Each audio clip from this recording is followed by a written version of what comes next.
हमारे अतिथि लोग भी जुड़ गए हैं, जुड़ गए, उनका बहुत बहुत स्वागत भी है। और मिथुन राशि के संबंध में आपने जो जानकारी हासिल कराई इसके लिए नमस्कार। आपका बहुत आप बहुत सभी का आभार है हार्दिक स्वागत। जी। हम आप सभी का आयुष समृद्धि की 1343वीं वेबिनार में हार्दिक स्वागत करते हैं। आज सोशल वर्क डे है, वर्ल्ड सोशल वर्क डे, जिसे हमने social work for health care के रूप में मनाने का निश्चय किया।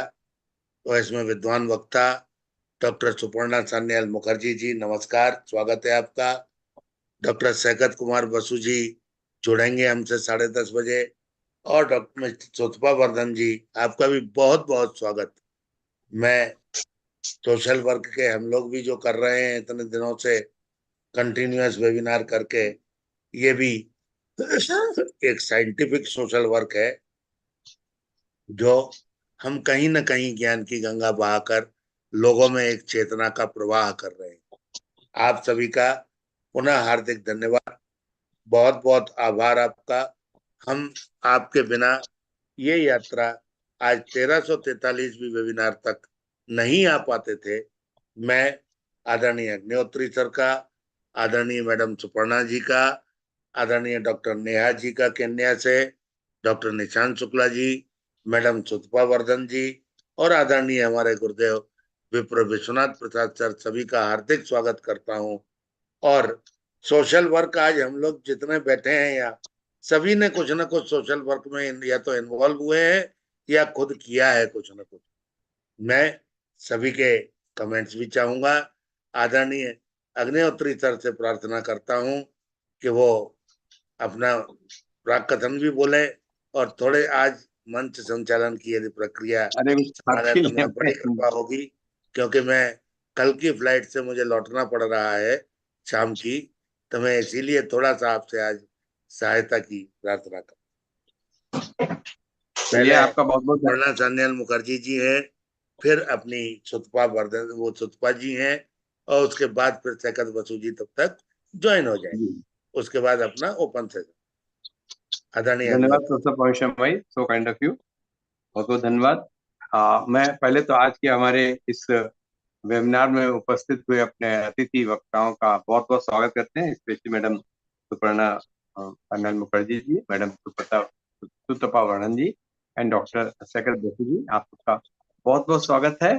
और जहाँ तक सब्जेक्ट मैटर का सवाल है, जो इस टॉपिक आज रखा गया है, एक बहुत सिंपल सा बेसिक जो सेंटेंस है वो ये है कि man is a social animal. तो हमारी तो जो अस्तित्व है वो सामाजिकता से जुड़ जाती है। ये मनुष्य चाहे अकेला रहा हो, चाहे वो समाज में रहा है, समूह में रहा है, प्रकृति के साथ रहा है, पशु पक्षियों के साथ, जानवरों के साथ रहा है, तो ये उसकी अपनी एक बिल्ट इन सोशलिटी है। ये उसकी अपने जीवन से जुड़ी हुई सामाजिकता है। और इसी सामाजिकता से जुड़े हुए कर्मों में जहां वो अपने को उपयुक्त समझता है, wherever he finds that he can be useful to others, he makes the efforts। तो वो हमारे लिए इम्पोर्टेंट रहता है कि कोई व्यक्ति जो समाज में किस रूप में कुछ अपना योगदान दे सकता है, कहाँ पर वो यूजफुल हो सकता है, अपनी पढ़ाई, अपनी योग्यता, अपनी शारीरिक क्षमता और अपने आर्थिक स्थिति, जिस किसी भी रूप से वो उसका समाज के प्रति एक कमिटमेंट है, एक उसका कहना चाहिए सहयोग है। क्योंकि अगर एक हमारा श्रमिक भी है, वो भी अपने शरीर की सहायता करके समाज को सहयोग देता है। अगर चार लोग ना हो तो कोई भारी चीज उठाई नहीं जा सकती, सरकाई नहीं जा सकती। तो ये हमारा एक सामाजिक बंधन है, जिसमें निचले से निचले तबके से लेकर और ऊपर ऊपरी तक सभी लोग एक दूसरे से जुड़े हुए हैं, एक दूसरे के साथ में काम करते हैं। जैसे कि हमारा पूरा शरीर का संचालन पैर के नाखून से लेके और मस्तिष्क पर, बल्कि स्कैल्प पर जो बाल हैं, उन सबका पोषण हमारे रक्त के द्वारा पहुंचता है, जो हम भोजन के द्वारा प्राप्त करते हैं। ऐसे ही समाज का एक दूसरे से जो कोऑर्डिनेशन है, जो सपोर्ट है, एक दूसरे पर जो निर्भरता है, एक दूसरे के प्रति जो सहअस्तित्व और समन्वय है, वो बहुत इंपॉर्टेंट है। और उसी क्रम में विश्व में इतने सारे नॉन गवर्नमेंटल ऑर्गेनाइजेशन, जिनको एनजीओ कहते हैं, वो चलते हैं। वो सिर्फ इसीलिए चल पाते हैं कि वो सामाजिक रूप से समाज के प्रति, समाज में, समाज के लिए कुछ कार्य करते हैं। तो क्योंकि सारे कार्य गवर्नमेंट के द्वारा, कितनी भी गवर्नमेंट बड़ी हो और सक्षम हो, अपने आप नहीं कर सकती। तो हम जब वर्ल्ड सोशल वर्क डे मना रहे हैं, तो इस सब के पीछे जो अंतर्निहित भाव है वो यही है कि how we can be useful for society and how we can uplift the sufferers available there in the society. So if the society will be uplifted, the whole environment of society will also be become conducive, and it will be always helpful to each other. तो बाकी तो बातें हमने एक प्रारंभिक रूप से बतलाई। इसके क्रम में ही हम सबसे पहले अपनी मैडम आदरणीय डॉक्टर सुपर्णा सान्याल मुखर्जी जी को, क्योंकि बहुत ही अच्छी, उनका अपना एजुकेशन फील्ड भी है, उनका अपना सोशल फील्ड भी है, उनकी अपनी साइंटिफिक फील्ड भी है, और कुल मिला के उनकी अपनी एक बहुत ही ह्यूमैनिटेरियन ग्राउंड पर उनका जो है आउटपुट रहता है। हमारा ये IRES मंच हमेशा उनका जो है आभारी है, क्योंकि उन्होंने हमेशा हमारे मंच को अपने अनुभव और ज्ञान से लाभान्वित कराया है। तो हम डॉक्टर सुपर्णा सान्याल जी को आमंत्रित करते हैं। I invite doctor Suparna Sanyal ji for her presentation on the topic of today's day, that is World Social Work Day, and how social works are helpful to the society. Yes, come on. स्वागत है। Thank you very much. Namaste. Good evening to all of you. Thanks for giving me such an opportunity to say something regarding the social work and the social on this social platform. I rather say this social environment. Basically, social work. I would like to say on this topic. Today's topic is social work and its explorable aspects in the society at large. Basically, social work is a very big term. We cannot say that social work is a very small way. Social work is a very big term, and it has a vast area, and it plays a very important role in the society. Everyone is related with the social work. That means social work, if I want to do the social work, that doesn't mean that I have to be a social activist. The social work is related with the society. When we are living, if we can look back to our society, how the society has formed. Basically, the human being has the society, formed the society. Because if we live single in a society, it is very difficult to sustain, or it is very difficult to survive in the surrounding areas. Just because of when there is no modernization, when there is no civilization, the human being used to live a single way. But they have feel that if we can live in a single way, or if the human being can live in a single way, so the possibilities and probabilities is used to be restricted. They cannot get the proper benefit. They cannot protect themselves from the outer world. They cannot protect themselves from the cold, from the war, from the wild animals, from the attack, from the human itself. So how to attack? If I can fight with alone, it is very difficult to fight for the others. But if we can fight with the others, that means in a group formation, then we can support ourselves in a group way. So this the social responsibility develop, and with this social responsibility, the society has formed. So when the society has formed, that means the people started to live in a form a society and live in a society. And this society formation is the form, the several aspects. There's norms, rules, regulations, then totem, taboos. Everything is related to this society formation. In the sociological platform, we can say the society is a very important platform for developing ourselves in the and go ahead to the socialization, at the same time the modernization.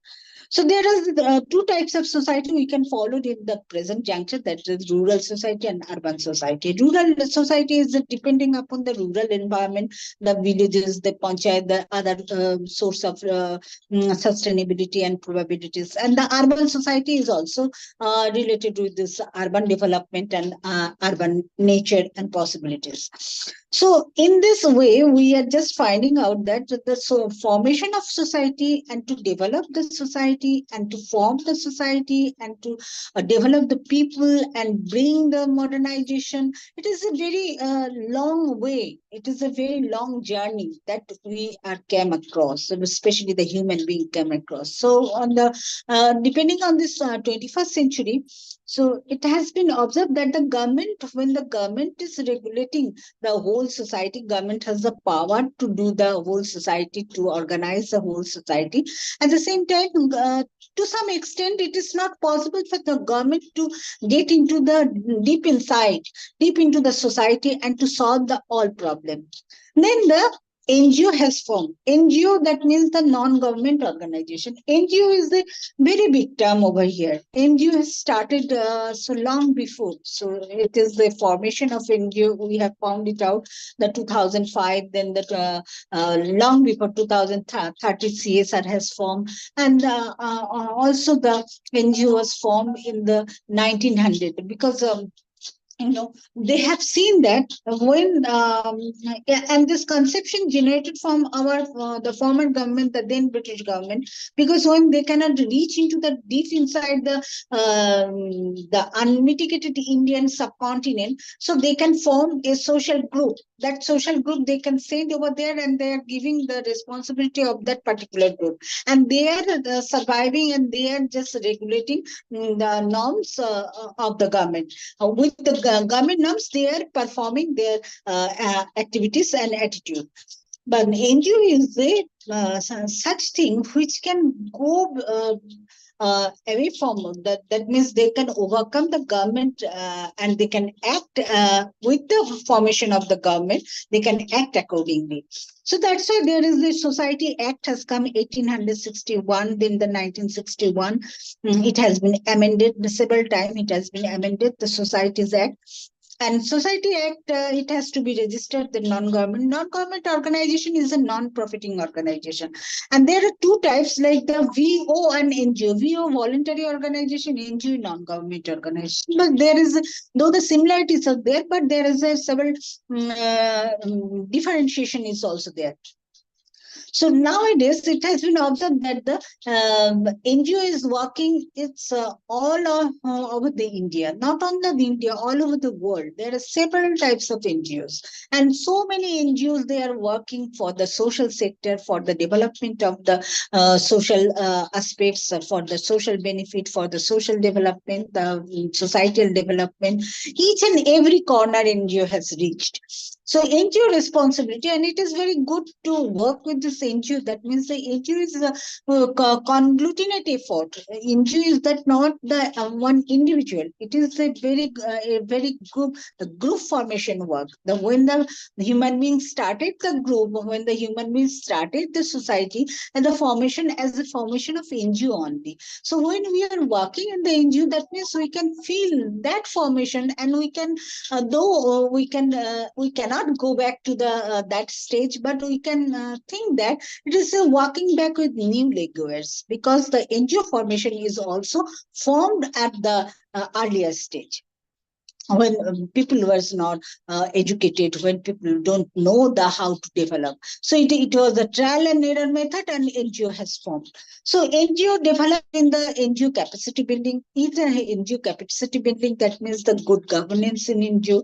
NGO can help, NGO can work just beside with the government to help the government, and the financial management of the NGO, then fundraising of the NGO, then good governance in NGOs, like good governance for the people at large, that effective management of an NGO resources in a manner of that, in open, transparent, and accountable, equitable, and to responsive to people's need.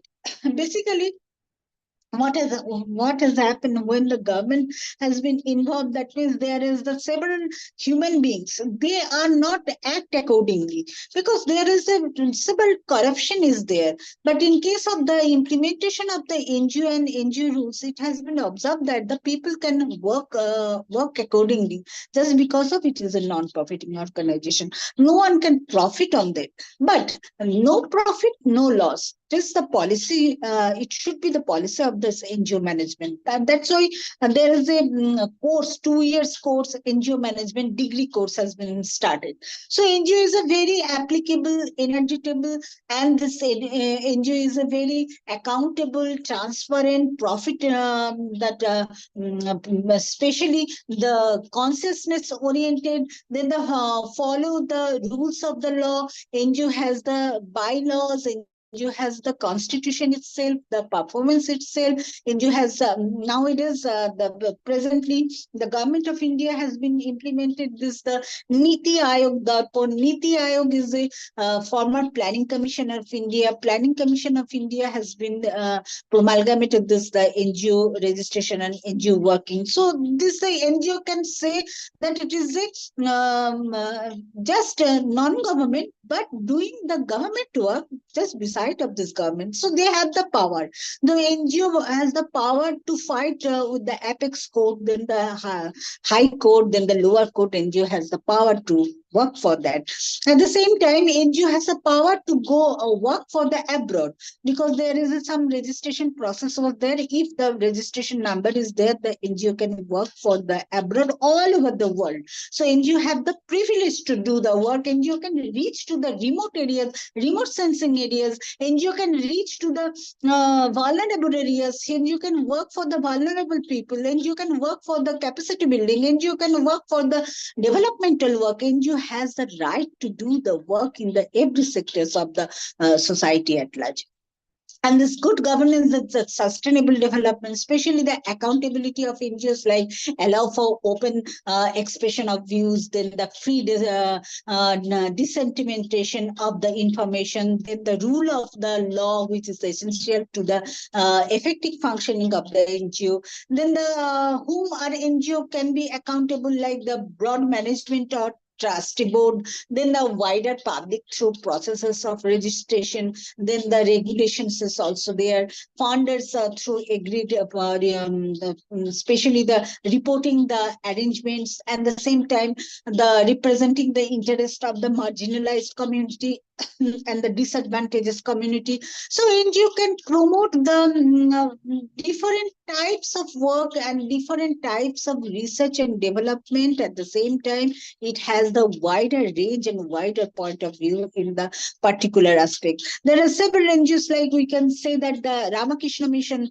they are also working for the abroad. Wherever you will go, you will find out the center of a Ramakrishna Mission. And I can personally say that I have visited one village. The name is the Akabera, which is the remote Bastar district. And there is a, the wild animals are there. So their parents has been eaten by the wild animals. The children, they don't have their parents. So Ramakrishna Mission has taken care of them. They are starting over there. They give them the security. They gave them the education. Those children are not the, not becoming the social menace. So they are getting their parents in the Ramakrishna Mission. So hence, like missionaries of charity, they are also working. They are also ones like the Gunj. It is also a big NGO. They are also in that case, Bharat Sevashram is also an NGO who is working their wider range. How they are working, what is their sources, and how rich in that means not the economically, though they are economically rich, but they are ideological. They are so rich in the ideological point of view. So the social social work is a very good and very essential aspect for us, because the scientists, those are also working for their science and exploration of the science and research and development. They have the duty to do the social work, because we are living in a society, we are living in a society, we have found the society, we have made the society, and now we are living in a global village. So we are all are conjointly related with each other in every corner and every parts of the world. So we have the power to do the each and every aspect, especially the healthcare. If we can emphasize on the healthcare, there are several doctors who are coming to the India. There are several processes. There is through the internet we can get the proper identification. Now the telemedicine has been introduced, which is very applicable for the people. The immediate action we can do for this telemedicines. And at the same time, the Ayush also have the very good marketability in this particular aspect, because Ayush is also Ayush was the also only one medicinal aspect while the people doesn't know what to do, because when there is no allopathy, when there is no homeopathy, only the Ayush was there. So it is a very legendary aspects of the Ayush, which is maintaining our health since time immemorial. So we don't know when the Ayush has been developed and how the Ayush has been developed, because it is at that time it was the indigenous technology. Through this indigenous technology, the Ayush has been formed. Because if we can go to the Rig Ved, Sham Ved, there was a treatment like the Ayush treatment was there. There is no the other way away. So in that case, Ayush has a very good aspect for this treatment and healthcare processes for the social development, because now the time we are we have reached at the 21st century, we are reaching to the 22nd century. So at that time, the Ayush should get the scientific orientation for the proper healthcare system. Though there is this something is lack, but Ayush should be developed, and research and develop should be to some extent, that the Ayush should get the introduced in the society, and Ayush, everyone should know the Ayush and its probabilities and possibilities, and how the recovery system has developed through the child. Because now that we are living in a global village, online facilities are there. Now we are practicing our nature and care. So this is the process. This is the time we can develop the Ayush, and Ayush will give you the more probabilities, and life expectancy will be developed through this Ayush treatment, because there is no side effects. So this is our strategy, and this should be our responsibility through the NGO, how we can introduce Ayush, and how we can develop the Ayush probabilities and Ayush possibilities for our healthcare system. This should be our motto for this day, the World Social Work and Social Developmental Day. And this way we can develop our society, and we can build up our developing to developed society, and develop healthcare system to the developed healthcare system. I hope the Ayush will be the good enough for this healthcare system in near future. Thank you very much. Thanks to the Thank you, Dr. Suparna ji. You really covered all the areas, starting from the rural and urban sectors for the upliftment by the social activities performed by so many known and unknown agencies, like government sector or other sectors, especially known as NGOs. You also uttered two very important words, which is really I am appreciating. The one is Ram Kishan Mission, and the other one is Bharat Seva Sangh. Luckily, being in Haridwar, I have observed these both the centers, of course, for last 50 years. And I found that it is not only the Vellore Mutt there in Kolkata, it is everywhere. When it is wherever it is working like anything. Ram Kishan Mission Sevashram is the full name over here in Kankhal. Yes. So the persons, Dr. Sushil Kumar, he is MD, DM, and cardiologist, and he is just like a saint. So is the case with the Bade Maharaj ji. I visited there on 12th of January there on the Paramahansa Jan Jayanti day, and I found that how developed it is, and it is working especially for the saints, for the paribrajak, for all those who are not having any family means support. They are living in the ashramas, and whenever they are becoming ill, they are being brought to Ramakrishna Mission Hospital, because here so many big units have started, like dialysis is here, cardiac support therapy is here, everything. And they mentioned one very important thing, that one saint was here under treatment for dialysis also, and very humble request, in a form of very humble request, he was requested to donate something if possible.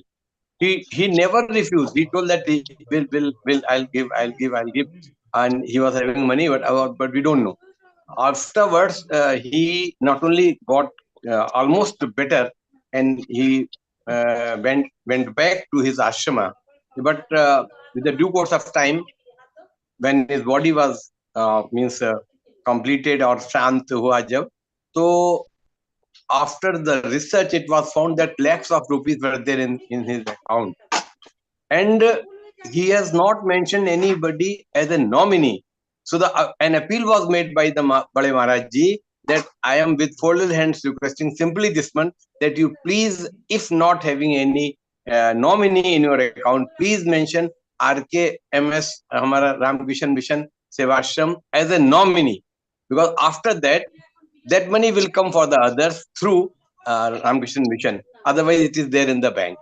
So it was an appeal. I witnessed all these things. So Ramakrishna Mission, of course, every action there is a need of financial support. So they are committing like anything, and number of work they are making. And as far as you talked about the Ayush, really previous time when it was not there, especially out of Ayush, the Ayurveda itself, that was in practice in Vedic, right from the Vedic time and till date. So they are making so many types of Ayush camp and this cataract operation also, and always donating number of blankets and everything as and when it is required to the society. So you really does, and so goes the case with the Bharat Seva Sangh. They are situated in our Devpura area, a biggest hall, बहुत बड़ा hall है. हमारा IY day हम वहाँ मनाते हैं, international yoga day मनाते हैं, और अक्सर कोई ना कोई काम चलता है. They are also running 2 dispensaries. One is for homeopathy, and other one is mixed Ayurvedic and allopathic. So these two, you mentioned the institutes, they are doing very well. So thank you so much for giving your blessings over this topic of today's social work day. Thank you so much. Now I would like to invite our next guest speaker, Madam Supata Vardhanji. Supata Vardhanji, you are most welcome. You please unmute your mic and extend your views to this platform. Namaskar. Madam Vardhanji. And as per the commitment, our beloved Dr. Sekat Basuji is very much here. I welcome him. As per the commitment, by 10:30, he was supposed to be with us, and he is now with us. So I would like to request for the second speaker, Dr. Sutapa Vardhanji, please unmute the mic, and you are invited over here. You start with your presentation. Namaskar.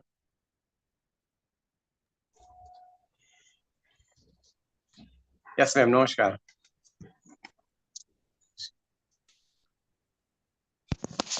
Yeah, hello, good evening. Good evening. Give me 1 minute, please. Give me 1 moment. Okay.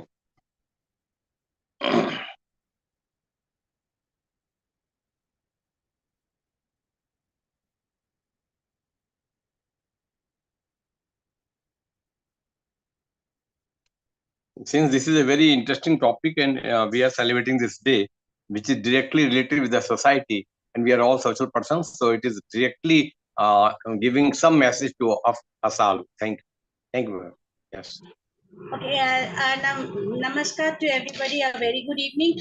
Thank you very much for waiting for me. I am very, very apologetic, because as you all know that my mother passed away some days back. Yeah. So I'm Yeah, having Yeah. So sorry, yeah. But nevertheless, today I really wanted to talk about this topic because mental health, healthcare, as well as social work is something which is not only close to my heart, but I'm sure it is close to everybody's heart. Okay. So now when we talk of social work, so what is social work? Let me start with what is the passion of a person when he or she grows up and when he or she matures or evolves in the life's journey.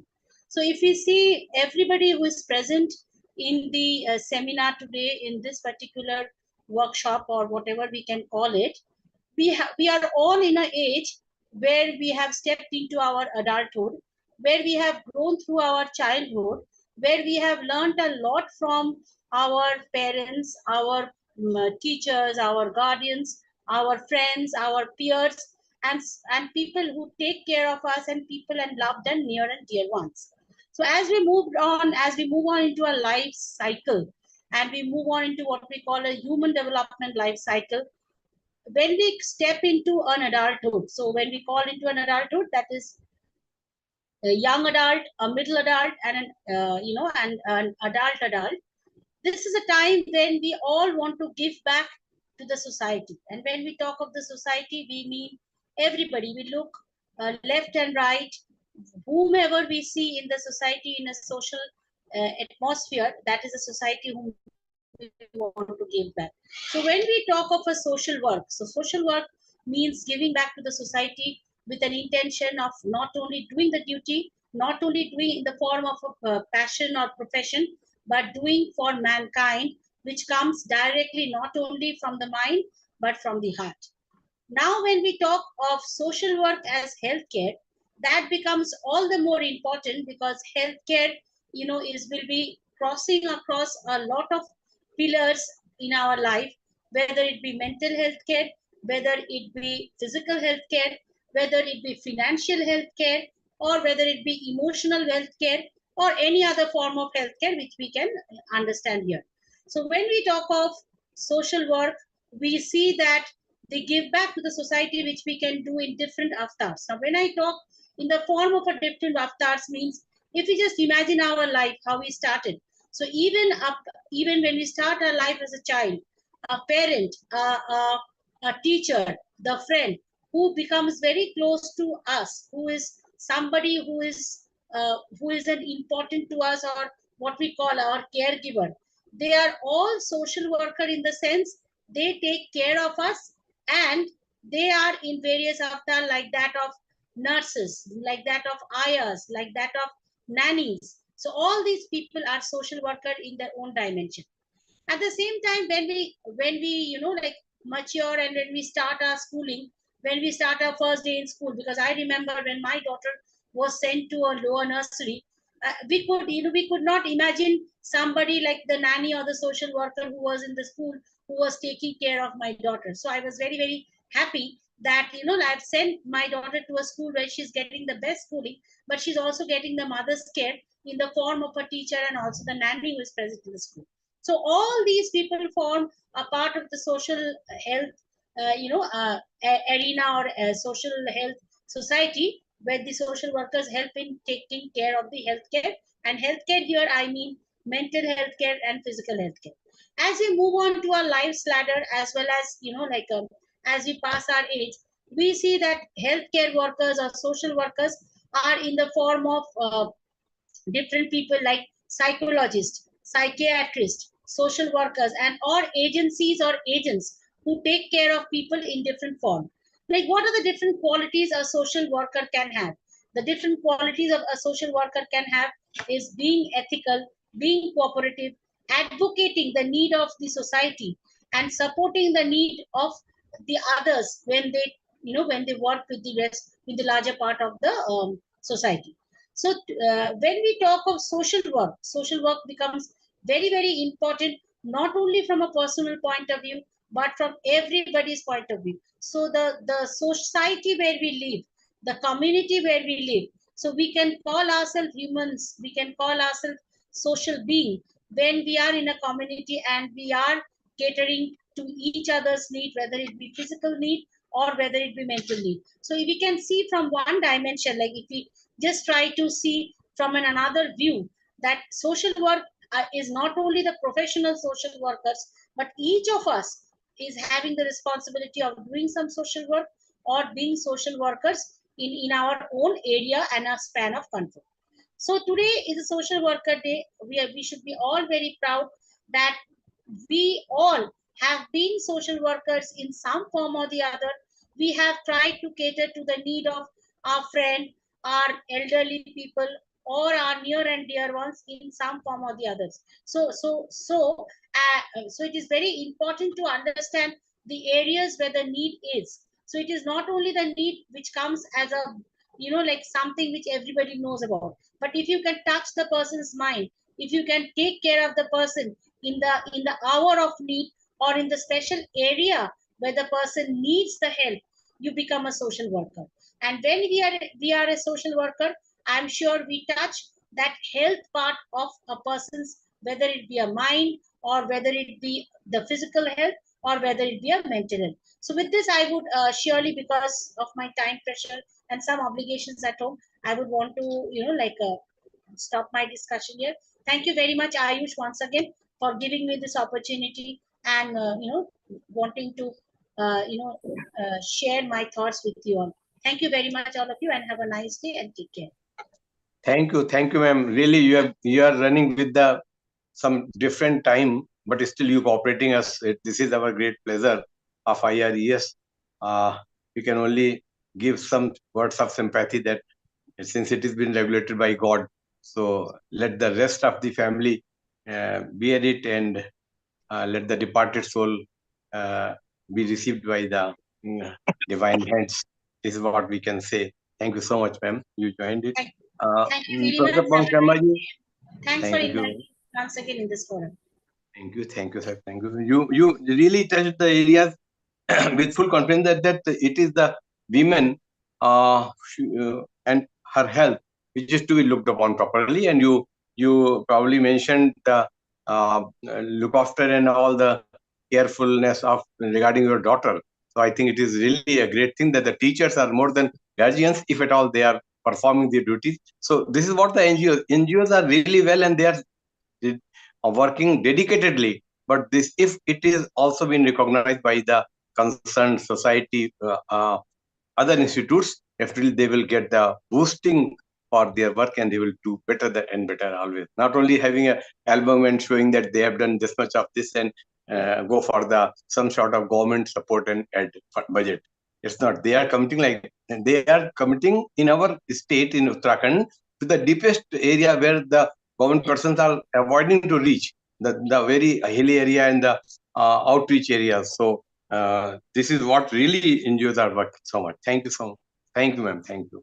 Now it's a pleasure to invite our very, very intimate friend, Dr. Saikat Kumar Basuji, who has got the fullest command over any subject and every subject. So it's a pleasure.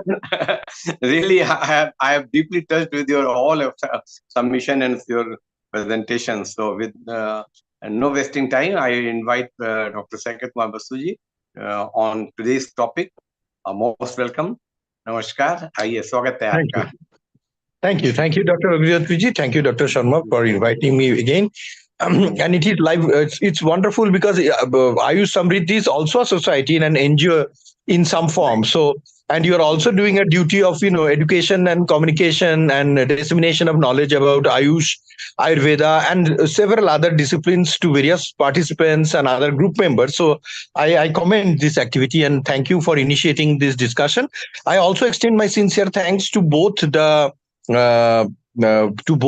the previous speakers for highlighting and giving us such a detailed, vivid description of the challenges and opportunities that are associated with these NGO activities, particularly in the health sector.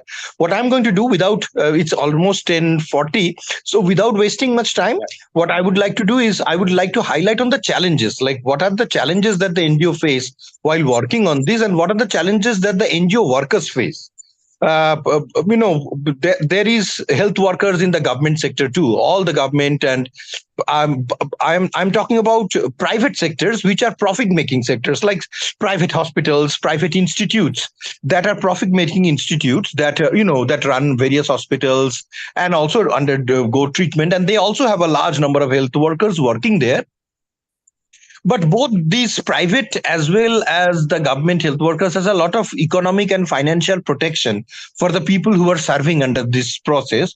But mostly because non-government organizations as non-profit making organization, and a large amount of service that is dedicated into the NGO, particularly in the health, those who are working in the health sector areas are mostly voluntary work. So there is not much payment that is generated through this process, or there may be very small honorarium for the people, and there is no pension on other kinds of scheme that is available to them.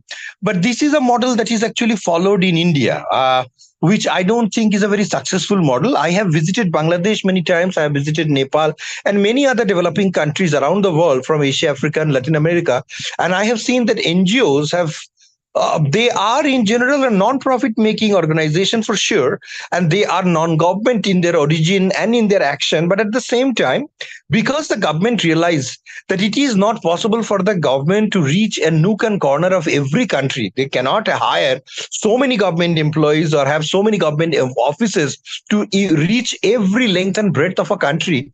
It is important, it is very pertinent, and in these days, that NGOs are operational in almost every countries, in various form, in various formats, depending upon the culture, depending upon the legislative process of the country or the nature of the democracy. There are not many NGOs working in our neighboring China. But there are hidden NGOs under the Communist Party, support, where the Communist Party family members are themselves working as NGOs and looting billions of dollars for their own purpose and stuff. But officially there are no NGOs, because it's a very different format of a country with various different regulation. But giving you the whole story of the entire world, that from the most powerful and developed countries to underdeveloping and developing countries, particularly in the third world countries, the role of NGO is manifold and very extensive. And because the population in these countries, such as like India, is so humongous, it is not possible for the government always to cater to the entire population. So we need dedicated people who have retired, people who have dedicated their life to do something for the humanity, those who wanted to do something for the health sectors, not always in the form of giving money, but also in the form of giving the labor. Like, it is one can donate money, but one cannot support an individual who is going into a remote village and providing the service that is so much needed in that remote area. Maybe there is very limited government facilities available there. So in those areas, I extend my sincere gratitude to all NGO members, whether they are working in the social sectors or health sectors or environmental sectors. There is a lot of sacrifices that these individuals do, and they are doing an outstanding voluntary work to extend these services. But the model in which NGOs are running in India is different, that they are running more successfully in our neighboring Bangladesh or even in Pakistan and Southeast Asia. It is a little bit more profit oriented. And why I support this model rather than a completely non-profit organization is that we call Ramakrishna Mission as a non-profit organization. Look, my views are always different. Please don't take it as any form of criticism towards anyone. But we all call Bharat Sevashram Sangho as a non-profit organization, or the missionaries of charity and various other religious organizations operating all over the world, which are religious organizations. But are these really non-profit organizations? They are not making profit in the sense of the profit that corporate sectors are making. But if you look into the amount of donations that is coming into these institutions is huge, massive, unimaginable amount of donation coming in the form of money, coming in the form of technical support, coming in the form of government support, coming in the form of donation of buildings, infrastructure, etc. I am aware that many of these organizations are denying help. They're saying we cannot take any more of these donated buildings because we do not have enough manpower to maintain them. So please give it to someone else. We do not have the ability to maintain or register even those, or have people to even take care or look after those buildings if you are donating us. We are oversaturated. So by saying this, but these organizations are running well compared to many other cash-strapped NGOs because they get so much money, both from the country. There is also government support because they have a very strong presence in the mind of the people, and there is the vote economics behind this. But at the same time, they also get huge donations from the foreign, various foreign sources, from NRIs, and also from foreign governments and stuff. So what I'm saying, an NGO cannot run on empty stomach. Like most of us always say that, that NGO has to be on the basis of non-profit making organization. Yes, it may not make profit, but it does not make, if it at the end of the day, if it is not making a minimal money, I'm saying that this NGO is not going to run very long, because we all need fuel to run. If you are starving, then you cannot do a military work or work like with military precision. So that funding is necessary. So NGOs do apply for funding, both government, non-government, overseas funding. But most NGOs that I see in India, which are not run by government people or, wives of MLAs and MPs, these NGOs are always very successful. If it is run by wife of MLAs, MPs, IS, IPS officers, those who have good connection with state and central government, or those whose husband or spouses have been in position or prominence, these NGOs are running outstandingly. Even if anyone is running tomorrow, Dr. Agnihotri, I can promise that this NGO will run very good. But when you are trying to start an NGO on your own, just from the mind that you want to do very good for some common people, you will find that it is very, very difficult to run NGO. You won't get enough voluntary people to volunteer for you. The Rotary Club, that is the Rotary Club movement that has been present across India at one point of time. I do not think that it is running quite well. Administratively and financially, this is also a kind of semi-non-profit making NGOs. But because of this is only money-based, very high level people being involved in very high level social elites which are involved in this, I don't think they have been able to reach very remote areas of the country or the society, or been very effective in working in the health sectors. So there are many NGOs who does ornamental work, which means that they does work just for a little bit of self acknowledgement that we are doing something for the society, but it is not enough. Or there are NGOs who are trying to do something for the health work, but they do not have enough funding, trained people and others to work for. They cannot pay the employees they do not pay very high money, but they are not even able to pay the basic minimal salary to these people who are working there, because we all have families, all have mouths to feed. If the MLA has only 5 mouths to feed and he's making billions and millions of rupees, and an individual who is running an NGO, he also has a family where he needs to feed 2 or 3 family members, and they also need money. So this concept of non-profit organization, to my mind, is a bullshit, and it has been modified and catered to various people under various circumstances. Whether you are a politically influential people, whether you are religiously inclined people, or we have semi-political, something. Or if you are social elites, if any of our industrialists, Ambani and Adani, wants to start an NGO, hundreds of people will come and donate for them. If any of your Uttarakhand ex-chief minister wants to start an NGO, hundreds of people running after for giving. Even if he is not a chief minister, they know that by giving some money to him, I'll get some connection somewhere. Some chaplusi will be there. There will be some opportunities. A bus service will get a bus service registration. A hotel will get a hotel registration. A hospital will get a hospital registration. But when it comes to a totally dedicated work, where there is nothing that you are getting, but only dedicated services, which you may call about missionaries of charities and various other Christian missions, but they are also heavily funded from various sources in millions of rupees. So this model needs to change if we are looking for really good quality NGOs to work at the ground level, whether it is social work, whether it is environmental work, whether it is health work. If you look into our neighboring Bangladesh, you will be astonished to see that how well the NGOs are running, and NGOs in Bangladesh are major employment giver. So many people, young boys and girls completing their degrees and qualifications from the universities and colleges, are joining various NGOs, whether at the urban, rural level, and they're earning money. I won't say that the salary is huge, but it is sufficient for them to lead a decent life. So when you have at least you can support your family. This gives an encouragement to the people who are working in the NGO, because they are also human beings. Let us not think that everyone comes from heaven and they are always going to extend their service. We need paid services too, which is not possible for everyone to give a free service, because our life is tough and there is need for money to sustain this.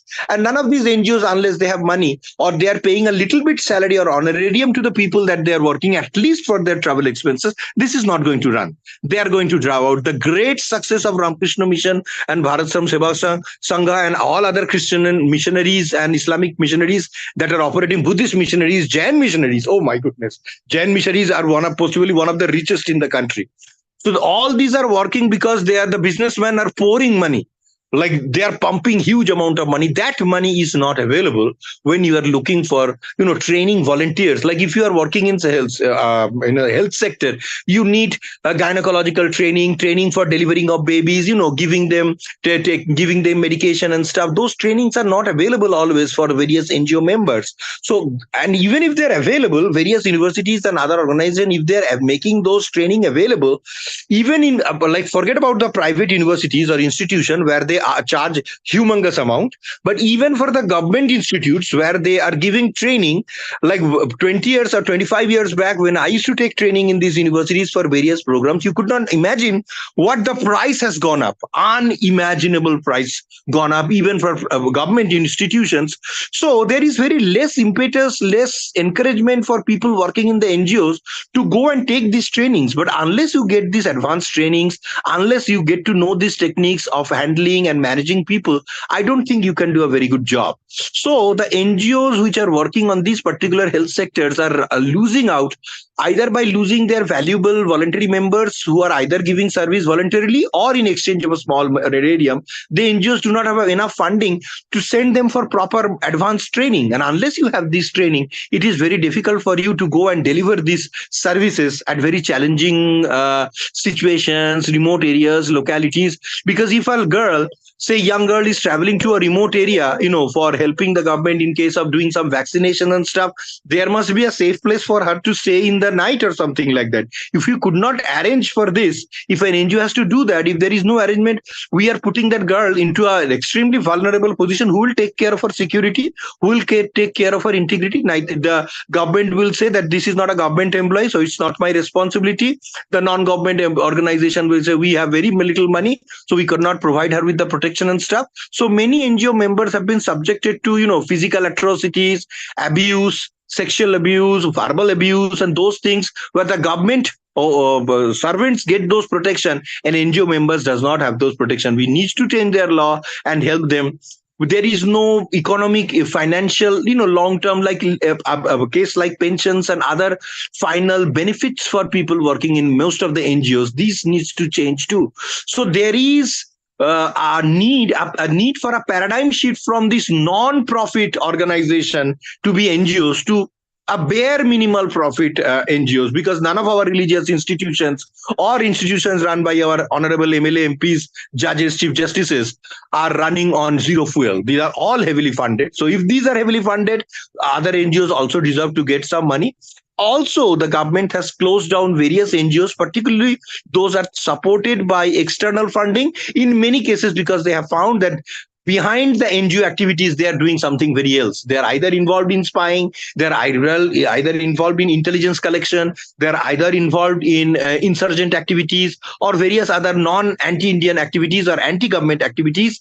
Many have been identified, many has been closed, but nonetheless, we cannot deny this at the social level that the role of NGO is significant. But this is the challenge, and one of the biggest challenges is the funding challenge for small NGOs doing good jobs at the ground level.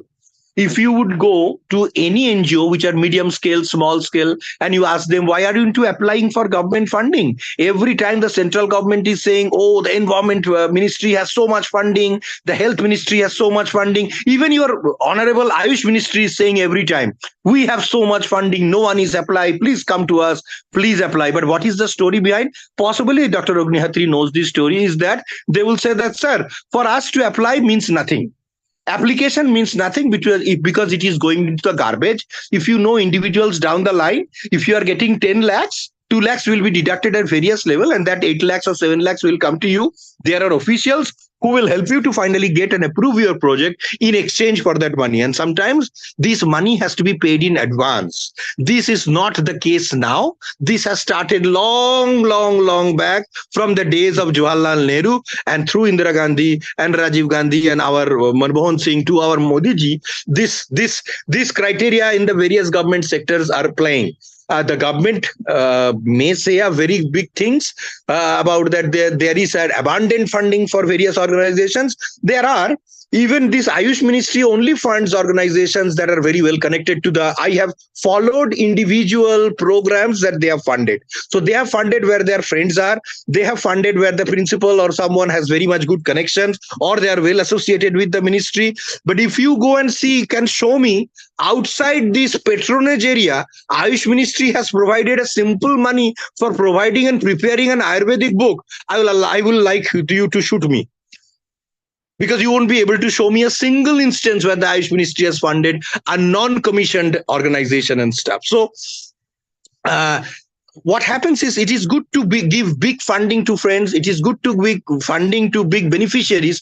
But if you do not percolate a little bit of money, then the whole outlook of providing seed money and reaching to the very lowest of the lowest communities is never going to happen. Fat people are going to get fat in this so much within quotes non-profit making NGOs, where they are making outstandingly humongous profit. And this is the case of every state in India.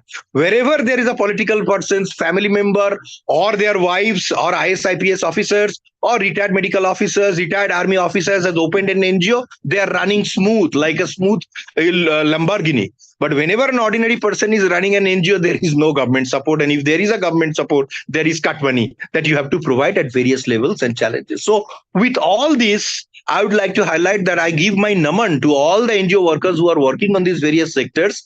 What I wanted to highlight is the plight which no one speaks to the government level. Even if Modi ji was available today, I would have liked to suggest this, that this is what is happening even with your government, that everyone is asking for cut money, and it is not going to the poorest of the poor or the medium of the small scale NGOs, particularly Ayush Ministry, who talks about such big things, where big guns are sitting and providing funding to their friends. So this needs to change, and unless there is monitoring and surveillance and auditing, where the ministries, whether at state level and central level, which NGOs are you finding, and how are you funding the NGOs, and who has signed the contracts, and who is connected with whom, this is not going to help India in the way that other countries have been able to take the NGO movement forward. Just like Bangladesh, they have done an outstanding job of integrating government services with NGO services. And I said that it is now a major employment provider in the entire country. So with this, I sincerely thank everyone for giving me this opportunity. Sorry for speaking some undesirable truth, but this is also important. It needs to percolate to various ears where they do not want to hear. Thank you very much. Thank you. Thank you, Dr. Saket Basuji. Each and every sentence which has been told and informed by you is 200% correct. And this is what the story is which you have narrated. I think you have put forward the way you have made a great survey over all the working NGOs there in India and different states. If I have not made surveys on other organizations, I have extremely done survey on Ayush Ministry. Yeah. What I inferred from your this presentation, that two sentences liked I most, that no NGO can work on empty stomach, the one, and the second one is we all are having a mouth to feed. You rightly told one of our first CS Chief Secretary, Mr. Tolia sir. His wife was running an NGO and which was working like anything, as you told that, and she was getting administrative support, local administration support, even private sector support, and she was running much work for the society. Apart from that, those which are having not in a performance in a form of NGOs, they are also doing something for the society, like Punjab National Bank, State Bank of India. They used to call senior citizens health checkups, also the same Bharat Vikas Parishad. They also arrange the blood donation camp and also some medical camps where they used to invite us also free of cost services for the medical camp. So was the case with the Bharat Vikas Parishad. So there are small other platforms and institutes which are performing in that way. But as far as the regular NGO is concerned, it is definitely needing a good fund. Of course, as you told about the Ramakrishna Mission, I missed to inform that Ramakrishna Mission is running such great hospital, Bengali hospital, we say, which was before the establishment of our Bharat Heavy Electricals Limited great hospital. And there they are giving us some sort of subsidy to all the patient, like 100 rupees X-ray, they will charge only 60 rupees. Or even, I am telling about 20-30 years back, or even ECG, and instead of 100 rupees, 50 rupees. Medicines are also made available in a subsidized form rates. So this is what they are contributing, but at the same time, they also need money. So good services at the reduced rate. It is also a indirect support to the society. So social work is done, but still the platform needs some sort of financial support. So you rightly mentioned all that sectors that NGO, to run NGO has got certain type of parameters, and the finance is also one of them. Lions Club, Rotary Club, all the banks, even sometimes of our, even the schools, they are also arranging some sort of medical checkup camps, and the senior citizens associations are also there. They are also making efforts to check the senior persons or pensioners the health status. I mean 6 monthly or even sometimes annually, but they are also performing, and these are all non-profitable, as I saw them, because I had been so many times there to make our to deliver my services without any charge. Thank you so much for your this presentation. Thank you so much. Thank you, sir. Thank you. Now I invite Professor Pawan Sharma. Thank you very much. Both the Namaste, speakers. Sharma ji. Thank you. Really, thank you. You have made the day, all of you. So nice of you. So nice. Good night. Good night, sir. Thank you. Thank you. Good night. Agnihotri ji 1 minute रुकिएगा. अच्छा अच्छा. मैं बेंगलोर में हूँ, जैसा आप जानते हैं. अचानक आना पड़ा. जी जी. लेफ्ट आई से ब्लड विजन दिख रहा था 2 दिन से.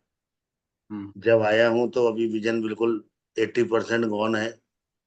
गॉन है? हाँ, ऑप्टिकल न्यूराइटिस बताया है. अरे. जब MRI की तो ब्रेन में लीजन्स आए हैं छोटे थोड़े, और उसके साथ में विजन गायब है. तो आज मैं कम से कम 10 आयुर्वेद वालों से पूछा, 10 एलोपैथी वालों से हम लोग निपट लिए. सभी का एक मत से कहना था कि स्टेरॉइड इमीडिएटली चालू होना चाहिए. तो आज से 1 ग्राम की डोज पर डे की मिथाइल प्रेडनिसोलोन की शुरू की गई. अच्छा अच्छा. तो अभी भी विजन आने में 2-4 दिन तो लगेंगे कम से कम, क्योंकि आज तो पहली डोज गई है उसकी. तो लीजन है या क्लॉट भी है ब्रेन में? क्लॉट नहीं है, भगवान की कृपा है. चलिए, लीजन है बस. वो कवर अप हो जाएगा. हाँ, व्हाइट मैटर्स में लीजन. पता नहीं कोई लैक ऑफ ऑक्सीजन हुआ, क्या हुआ, खान पान टेंशन नहीं जानता सर, लेकिन बड़ा अनफॉर्चुनेट है जो भी है. बहुत ही अनफॉर्चुनेट, तो बहुत बच्ची अनफॉर्चुनेट. एक बार ये बच्ची नमस्कार कर रही है आपको. हाँ, आई थी उसमें. हाँ हाँ हाँ. बेटे जल्दी ठीक हो जाओगे, कोई चिंता नहीं करो. परेशानी आती है, आप पूरा नहीं. हाँ, खुश हो बेटा, खुश हो, खुश हो. ठीक हो जाओगे. अचानक से पहले कुछ भी नहीं, सिम्टम तो एकदम ऐसा हो गया, तो आप इसको होटल में लेवा लाए लगता है. नहीं, इसका घर है. होटल में लेवा लाए हैं? ये इसका घर है. अच्छा जी. हाँ, ये तो बाहर पीजी में रहती है. अच्छा, तब तो ठीक. पीजी में नहीं, खुद का घर लेके, फ्लैट लेके. अच्छा, एक बार बता दो तो आप इसको सेटल करने आए थे जब. हाँ, वही. याद आ गया. चलिए अच्छा, बेटा, ठीक से रहो. 1 मिनट सर, 1 मिनट जी. सॉरी.